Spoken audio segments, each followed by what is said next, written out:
நம்ம தளபதி விஜயோட ஜனநாயகன் படம் ரிலீஸ் ஆன மொதல் நாளில் 100 கோடி கலெக்ஷனை வேர்ல்டு வைட் கொடுக்க தவற விட்டுருச்சு. ஸோ 100 கோடி கலெக்ஷன் தவற விட்டாலும் டே 1 பார்த்தோம்னா ஒரு பெரிய கலெக்ஷன் தான் வந்திருக்கு.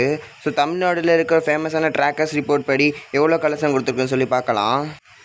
ஸோ டிஎனில் மட்டும் அப்ராக்சிமேஷனாக 30 crores கலெக்ஷனும், கர்நாடகாவில் 11.5 crores, ஆந்திர பிரதேஷ் தெலுங்கானாவில் 4.2 crores, இதை தாண்டி கேரளாவில் 5.6 crores, ரெஸ்ட் ஆஃப் இந்தியாவில் 3.5 crores, ஓவர்சீஸில் 32 lakhs, டோட்டலாக வேர்ல்டு 86 crores கலெக்ஷனை கொடுத்துருக்கதா இப்போதைக்கு நியூஸ் வந்துக்கிட்டு இருக்கு.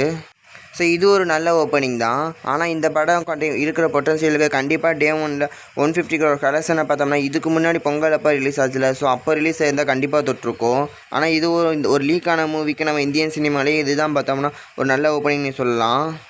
சரி, இப்போ கலெக்ஷனில் பார்த்தோம்னா இந்த படம் லீக்கான எஃபர்ட் கண்டிப்பாக டே 1 கலெக்ஷனில் பார்த்தோம்னா அஃபெக்ட் ஆகிருக்கு. ஸோ இது பார்த்தோம்னா லைஃப் டைம்லேயே அஃபெக்ட் ஆகணுமாங்க தான் எஸ் கண்டிப்பாக ஆகும். ஸோ இந்த படத்தோட பட்ஜெட் அப்ராக்சிமேஷனாக 400லேருந்து 500 கோடி. கேவிஎன் பார்த்தோம்னா கேஸ் ஃபைல் பண்ணுறப்போ 500 கோடி மென்ஷன் பண்ணியிருந்தாங்க. ஸோ கண்டிப்பாக இப்போ தேட்ரிக்கல் ரைட்ஸ் பார்த்தோம்னா 300 கோடி கிட்டக்கையாச்சும் போயிருக்கும். அப்படின்னா 600 கோடி கலெக்ஷனை கொடுத்தா தான் இந்த படம் ஹிட் ஆகும்னு நினைக்கிறேன்.